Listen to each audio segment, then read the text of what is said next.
Next up, we have Marshall Bible. Marshall's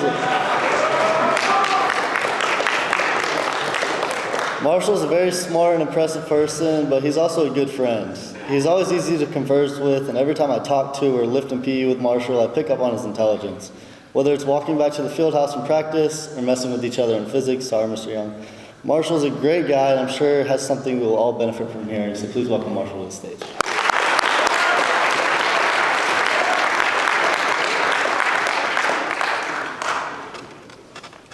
Good morning, everyone. I will start my talk today by saying thank you. Each of you here has had some sort of influence on me, directly or not, and regardless of how well you know me. Whether I consider any piece of this influence to be good or bad doesn't matter, because all of those pieces of influence, in some small and usually unconscious way, have become pieces of me, and I must be that which I love within myself. So really, thanks to everyone here, regardless of what sort of influence you may have had on me. Without that, I wouldn't have the perspective on life that I do today. Thank you to Baylor, and thank you to everyone in this room. I must also thank a few special people in my life. First, to Mom and Dad. I'm blessed to have been given the gift of life by you two, and you've sacrificed more than any of us know for Owen and me. Although I can never pay that back, and that isn't the point, know that based largely on your influence and support, I will do my best to pay that love back into the world as you would have me do. I love you both more than I can express. Lastly, I want to thank someone very special before I go off to college. I would like to say to my brother Owen that I love you so much, and I don't believe that either of us realizes how much we're going to miss each other in a short time. Dad used to say our connection is blood and nothing runs much deeper than that. You and I have only grazed the surface, and through our separation, we will inevitably be brought closer together in a most meaningful way. You've got a good head on your shoulders, and you're going to go far. The main business of my talk today is to share with you 3 ideas that you may or may not apply to your life.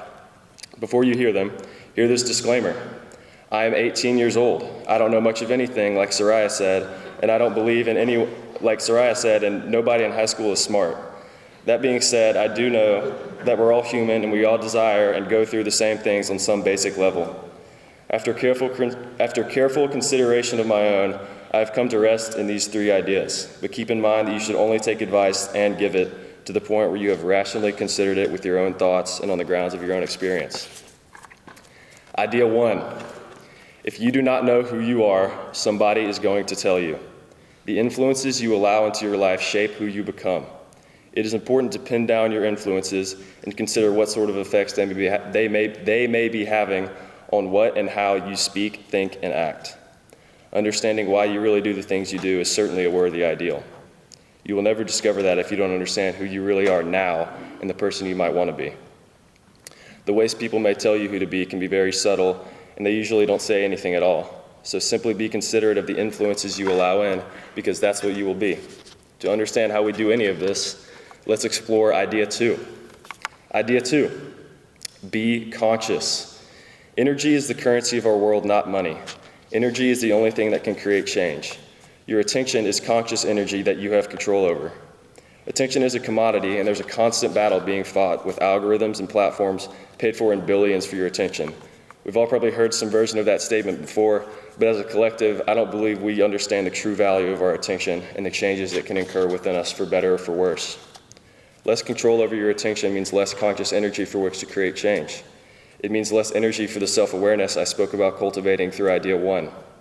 Applying idea 2 is extremely difficult. It's a constant battle.